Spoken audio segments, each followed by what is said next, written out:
Di tengah hiruk-pikuk kota metropolitan, hidup seorang gelandangan bernama Pak Tono yang dianggap remeh oleh banyak orang. Namun, siapa sangka bahwa di balik penampilannya yang lusuh, ia diam-diam menjadi malaikat bagi mereka yang membutuhkan.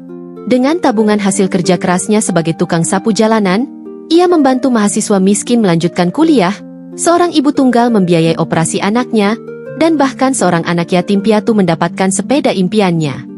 Rahasia kebaikannya terungkap ketika seorang pekerja kantoran skeptis merekam aktivitasnya dan membagikan video itu ke media sosial. Viralnya cerita ini mengubah pandangan masyarakat, menginspirasi banyak orang untuk berbuat baik, dan membawa Pak Tono mendapatkan penghargaan sebagai pahlawan kemanusiaan. Namun, meski hidupnya mulai berubah, Pak Tono tetap rendah hati dan terus menyalurkan kebaikan tanpa pamrih. Lalu, bagaimana kisah lengkap perjalanan Pak Tono menyentuh hati banyak orang? Apa rahasia di balik ketulusannya? Dan bagaimana kehidupannya berubah setelah semua orang mengetahui kebenaran? Jangan lupa untuk subscribe channel ini ya, Bunda. Semoga dengan mendengarkan cerita inspiratif ini, Allah memberikan pahala berlimpah, rezeki lancar, keluarga harmonis, dan kebahagiaan selalu menyertai kita semua. Amin. Yuk, mari kita simak cerita selengkapnya tentang kebaikan luar biasa dari seorang gelandangan yang ternyata adalah dermawan sejati. Bab 1, Kehidupan Pak Tono. Di sudut kota metropolitan yang hiruk-pikuk, di bawah jembatan tua yang mulai retak oleh waktu, hidup seorang pria bernama Pak Tono. Tubuhnya kurus, kulitnya terbakar matahari, dan pakaiannya compang-camping, lusuh, serta berbau tanah. Ia tinggal di sana selama lebih dari 10 tahun. Tidur di atas karton bekas yang ia kumpulkan dari tempat sampah.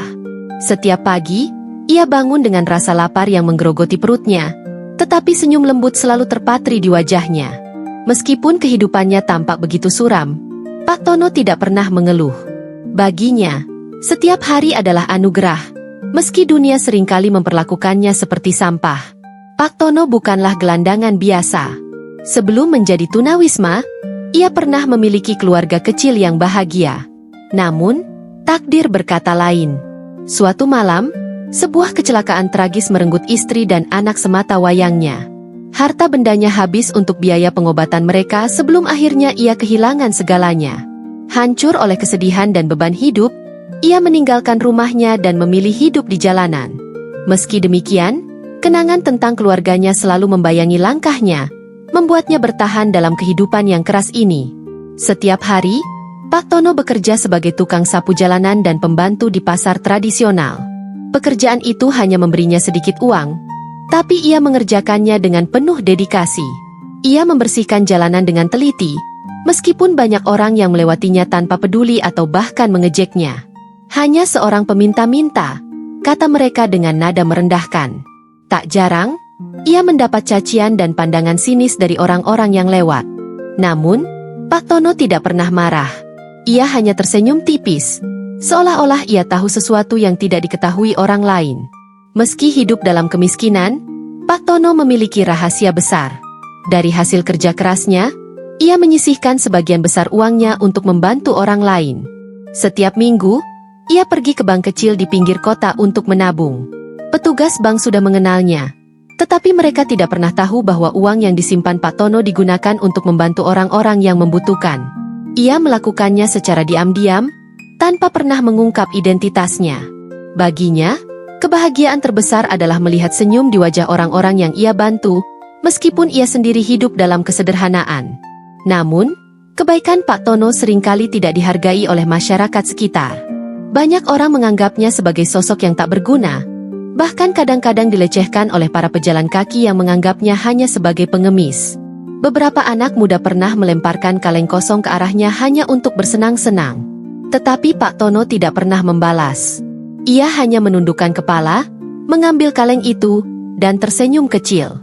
Di hatinya, ia percaya bahwa setiap orang memiliki potensi untuk berubah, dan mungkin suatu hari nanti, mereka akan memahami arti kebaikan. Di tengah kegelapan malam, saat kota mulai sunyi dan lampu-lampu jalan redup, Pak Tono sering duduk sendirian di bawah jembatan, memandangi bintang-bintang yang samar di langit kota. Ia berbicara pada dirinya sendiri, mengenang masa lalu dan berharap bahwa apa yang ia lakukan hari ini bisa membawa sedikit cahaya bagi orang lain. Jika aku tidak bisa membahagiakan keluargaku lagi, Gumamnya pelan, setidaknya aku bisa membahagiakan orang lain. Dengan keyakinan itu, ia terus menjalani hidupnya, satu langkah demi satu langkah, meskipun dunia terus berlalu tanpa melihat kebaikannya. Bab 2, Mira, Busari, dan Andi. Di tengah hiruk-pikuk kota yang sama, ada 3 kehidupan yang berjalan seiring dengan perjuangan Pak Tono, meskipun mereka tidak menyadarinya. Salah satunya adalah Mira, seorang mahasiswi semester akhir dari keluarga kurang mampu. Setiap hari, ia bekerja paruh waktu sebagai pelayan di sebuah warung kecil untuk membantu ibunya yang sakit-sakitan. Ayahnya telah meninggal dunia beberapa tahun lalu, meninggalkan mereka dalam kesulitan finansial yang tak terbayangkan. Kini, Mira hanya memiliki satu harapan, menyelesaikan kuliahnya agar ia bisa mendapatkan pekerjaan yang layak dan mengubah nasib keluarganya. Namun, ketika tagihan uang kuliah terakhirnya datang, hatinya hancur. Ia tidak punya cukup uang, bahkan setelah menjual barang-barang berharga miliknya. Suatu malam, saat Mira duduk di depan meja belajarnya, memandangi nota pembayaran kuliah dengan air mata yang mulai menggenang, ia mendengar suara ketukan lembut di pintu rumahnya. Saat dibuka, ia menemukan sebuah amplop putih tanpa nama yang terselip di celah pintu. Dengan tangan gemetar, ia membuka amplop itu dan menemukan sejumlah uang di dalamnya, cukup untuk melunasi biaya kuliahnya. Mira terkejut, bingung, dan tak bisa menahan tangisnya. Siapa yang membantunya? Mengapa orang itu tidak meninggalkan nama? Meski begitu, ia merasa ada cahaya kecil yang muncul di tengah kegelapannya. Tidak jauh dari sana, Busari, seorang ibu tunggal berusia 35 tahun, juga sedang berjuang melawan badai kehidupan. Anak semata wayangnya, Raka, menderita penyakit jantung bawaan yang membutuhkan operasi besar. Biaya operasi itu sangat mahal, jauh melampaui apa yang bisa ia hasilkan dari berjualan gorengan di pinggir jalan. Setiap malam, Busari menangis dalam diam, bertanya-tanya apakah ia akan kehilangan anaknya karena ketidakberdayanya. Suatu pagi, saat ia hendak membuka lapaknya, ia menemukan sebuah amplop serupa dengan yang diterima Mira di depan pintu rumahnya. Uang itu cukup untuk membayar sebagian besar biaya operasi Raka. Busari terdiam, tak percaya bahwa ada malaikat tanpa wajah yang datang membantu di saat ia hampir menyerah. Di sudut lain kota, ada Andi, seorang anak yatim piatu berusia 8 tahun yang tinggal di panti asuhan kecil di pinggir kota. Andi selalu bermimpi memiliki sepeda agar ia bisa bermain bersama teman-temannya. Namun, bagi seorang anak yang bahkan kesulitan mendapatkan makanan setiap hari, mimpi itu terasa mustahil. Suatu sore, saat ia duduk sendirian di halaman panti asuhan, seorang pengurus datang membawa sebuah sepeda baru yang masih mengkilap. Di keranjang sepeda itu, ada kartu kecil bertuliskan, "Untuk Andi, semoga kamu selalu bahagia." Andi menangis terharu, tak bisa berkata apa-apa selain berterima kasih kepada Tuhan. Ia tidak tahu siapa yang memberikan sepeda itu, tetapi ia merasakan kehangatan yang belum pernah ia rasakan sebelumnya. Meskipun ketiganya hidup dalam situasi yang berbeda, mereka memiliki satu kesamaan. Mereka semua merasa disentuh oleh kebaikan misterius yang datang tanpa pamrih. Mira, Busari, dan Andi sama-sama mencoba mencari tahu siapa yang telah membantu mereka. Mereka bertanya kepada tetangga, teman, bahkan keluarga, tetapi tidak ada yang mengaku bertanggung jawab. Keajaiban ini membuat mereka merasa bersyukur, namun juga penasaran. Apakah ini keajaiban dari langit? Ataukah ada seseorang di antara mereka yang memiliki hati sebesar itu? Namun, satu hal yang tidak mereka sadari adalah bahwa kebaikan itu berasal dari sosok yang sama, Pak Tono. Di balik penampilannya yang lusuh dan diabaikan oleh banyak orang, pria tua itu diam-diam telah menjadi malaikat bagi mereka. Ia menggunakan tabungannya yang susah payah dikumpulkan untuk membantu orang-orang seperti Mira, Busari, dan Andi. Baginya, kebahagiaan terbesar bukanlah tentang dirinya sendiri, melainkan tentang bagaimana ia bisa membuat orang lain tersenyum meskipun ia sendiri hidup dalam kemiskinan. Setiap kali ia melihat senyum di wajah mereka, ia merasa bahwa hidupnya masih memiliki arti. Namun, kebaikan Pak Tono tetap tersembunyi, seperti bayangan yang tak terlihat di bawah sinar matahari. Tak satu pun dari mereka, Mira, Busari, atau Andi, menyadari bahwa pahlawan mereka adalah seorang gelandangan tua yang tidur di bawah jembatan. Dunia terus berjalan tanpa mengenalnya, tetapi bagi Pak Tono, itu tidak masalah. Ia hanya ingin membantu, tanpa pernah mengharapkan imbalan atau pengakuan. Dan dalam diamnya, ia terus melanjutkan misinya, satu kebaikan demi satu kebaikan, tanpa pernah menoleh ke belakang. Bab 3. Budi, Sang Skeptis.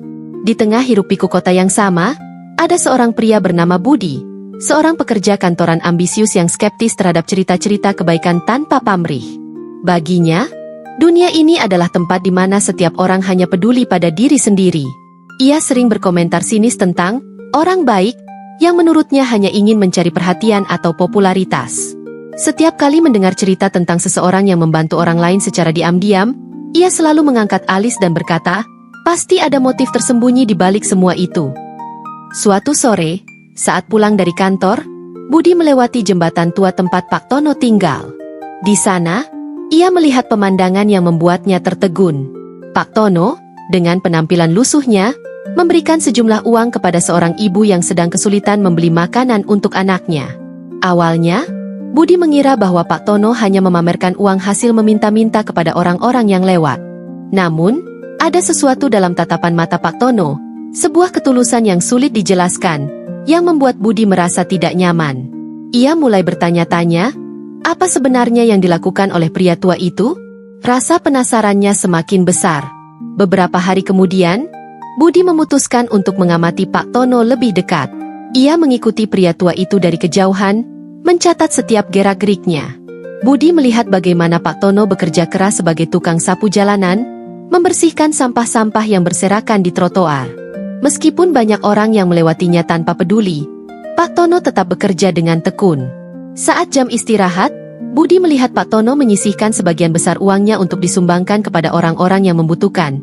Entah itu seorang anak kecil yang kelaparan, seorang pengemis tua, atau bahkan seorang ibu yang kebingungan membayar ongkos bus. Semakin lama Budi mengamati, semakin ia merasa terkejut. Ia menemukan bahwa Pak Tono bukanlah gelandangan biasa seperti yang selama ini ia kira. Pria tua itu memiliki tabungan rahasia yang ia gunakan untuk membantu orang lain. Setiap minggu, Pak Tono pergi ke bank kecil di pinggir kota untuk menyetorkan uangnya, meskipun jumlahnya tidak seberapa. Budi merasa malu atas prasangka buruknya selama ini. Ia menyadari bahwa ia telah salah menilai Pak Tono, hanya karena penampilannya yang lusuh dan hidupnya yang tampak tak berarti. Namun, rasa malu itu berubah menjadi kekaguman saat Budi menyadari bahwa Pak Tono tidak pernah mengharapkan imbalan atau pengakuan atas kebaikannya. Bahkan, pria tua itu berusaha keras untuk menjaga kerahasiaan identitasnya. Setiap kali ia memberikan bantuan, ia melakukannya dengan cara yang sangat hati-hati agar tidak diketahui siapapun. Budi merasa tersentuh oleh dedikasi Pak Tono untuk membantu orang lain meskipun ia sendiri hidup dalam kemiskinan. Untuk pertama kalinya dalam hidupnya, Budi merasa bahwa kebaikan tanpa pamrih itu benar-benar ada. Akhirnya, Budi memutuskan untuk merekam aktivitas Pak Tono secara diam-diam. Ia ingin dunia tahu tentang pahlawan tanpa tanda jasa ini. Dengan kamera ponselnya, ia merekam bagaimana Pak Tono bekerja keras, menyisihkan uangnya, dan membantu orang-orang tanpa pamrih. Budi tahu bahwa video ini akan mengubah pandangan banyak orang, termasuk dirinya sendiri. Ia berharap bahwa cerita tentang Pak Tono akan menginspirasi orang-orang untuk lebih peduli terhadap sesama, meskipun mereka sendiri mungkin tidak memiliki banyak hal untuk diberikan. Bab 4. Rahasia terungkap. Setelah beberapa hari mengamati Pak Tono, Budi akhirnya selesai menyusun video dokumenter singkat tentang kehidupan pria tua itu. Dalam video tersebut, ia menunjukkan bagaimana Pak Tono bekerja keras sebagai tukang sapu jalanan, menyisihkan uangnya yang tak seberapa, dan membantu orang-orang tanpa pamrih. Budi memotret setiap momen dengan hati-hati, mulai dari senyum lembut Pak Tono saat memberikan uang kepada seorang ibu yang kesulitan, hingga tatapan syukur di mata orang-orang yang menerima bantuan itu. Ia juga menambahkan narasi sederhana namun menyentuh, menjelaskan bahwa kebaikan sejati tidak selalu datang dari orang kaya atau berkuasa, tetapi bisa jadi berasal dari mereka yang hidup dalam kemiskinan. Ketika video itu diposting di media sosial, reaksinya meledak dalam waktu singkat. Video tersebut viral, dilihat oleh ribuan orang hanya dalam beberapa jam. Publik terkejut dan tersentuh mengetahui bahwa semua kebaikan itu datang dari seorang gelandangan tua yang selama ini dianggap remeh. Komentar-komentar positif membanjiri unggahan itu. Banyak orang yang merasa malu atas prasangka buruk mereka terhadap gelandangan seperti Pak Tono.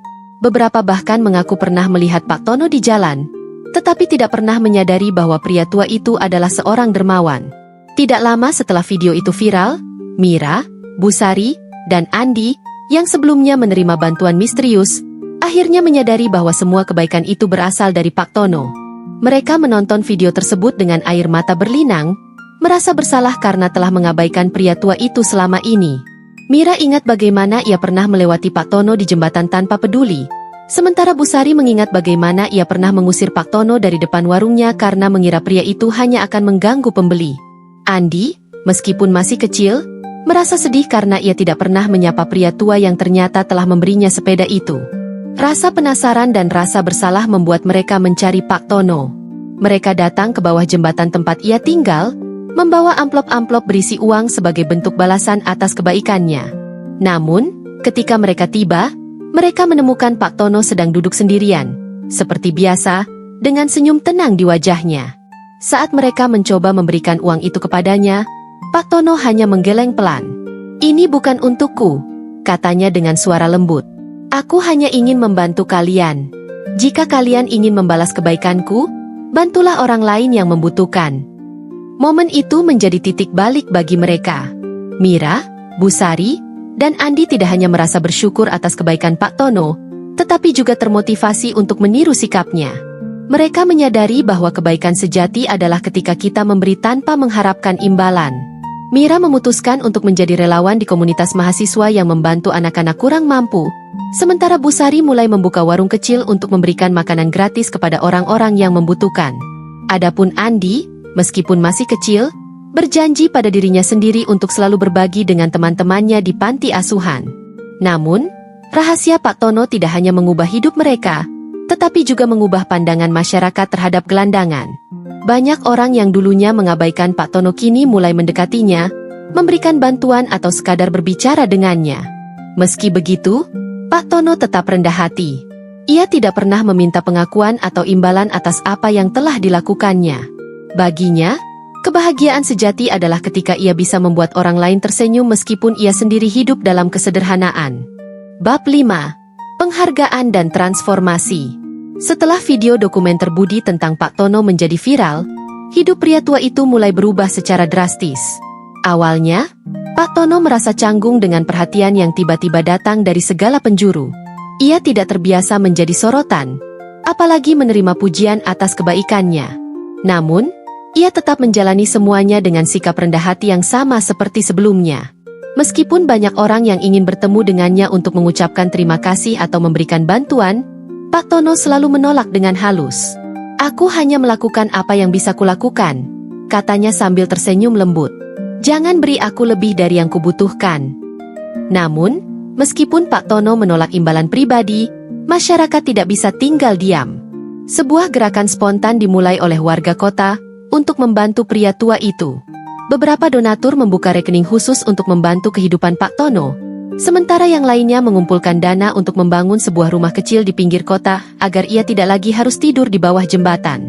Awalnya, Pak Tono menolak semua bantuan itu, tetapi setelah banyak bujukan dari Mira, Busari, dan Andi, yang kini telah menjadi teman dekatnya, ia akhirnya menerima dengan syarat bahwa sebagian besar uang itu akan digunakan untuk membantu orang lain. Baginya, kebahagiaan sejati adalah ketika ia bisa terus memberi. Puncak dari semua ini adalah ketika pemerintah setempat memberikan penghargaan kepada Pak Tono sebagai pahlawan kemanusiaan. Acara tersebut diadakan di Balai Kota, dan ribuan orang hadir untuk memberikan penghormatan kepada pria tua yang selama ini mereka abaikan. Saat namanya dipanggil untuk naik ke podium, Pak Tono tampak gugup, tetapi senyumnya tetap terpatri di wajahnya.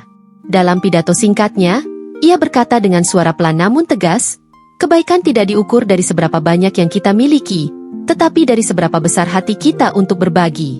Jika aku bisa membantu satu orang saja, maka hidupku sudah bermakna." Kata-kata itu menyentuh hati semua orang yang hadir, dan tepuk tangan meriah menggema di seluruh ruangan. Namun, meskipun kini ia memiliki lebih banyak uang dan fasilitas, Pak Tono tetap memilih untuk hidup sederhana. Ia tidak pindah ke rumah mewah atau mengubah gaya hidupnya. Sebaliknya, ia menggunakan rumah kecil yang dibangunkan untuknya sebagai tempat berkumpul bagi orang-orang yang membutuhkan bantuan. Setiap hari, ia membuka pintu rumahnya untuk mereka yang kesulitan, baik itu anak-anak yatim piatu, ibu tunggal, atau pekerja jalanan. Ia juga melibatkan Mira, Busari, Dan Andi dalam misinya, menciptakan komunitas kecil yang saling mendukung dan berbagi.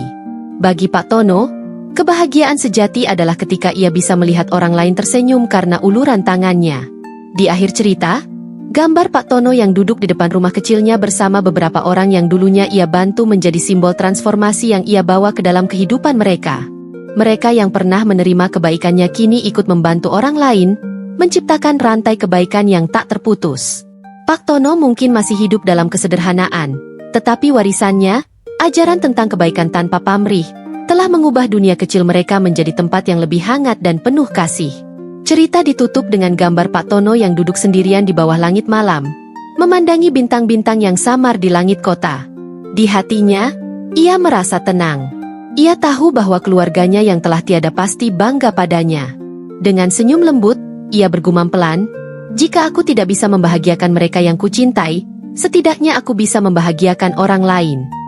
Dan dengan itu, ia menutup matanya, merasa damai dalam kegelapan malam, sambil memeluk kenangan indah tentang keluarganya yang kini hidup abadi dalam setiap senyuman yang ia torehkan di wajah orang lain. Pesan moral. Cerita ini mengajarkan bahwa kebaikan tidak harus datang dari orang kaya atau berkuasa. Bahkan mereka yang tampak lemah dan miskin pun bisa menjadi pahlawan bagi orang lain. Kebaikan sejati adalah ketika kita memberi tanpa mengharapkan imbalan atau pengakuan. Ketulusan hati dan niat baik dapat mengubah dunia, satu kehidupan demi satu kehidupan.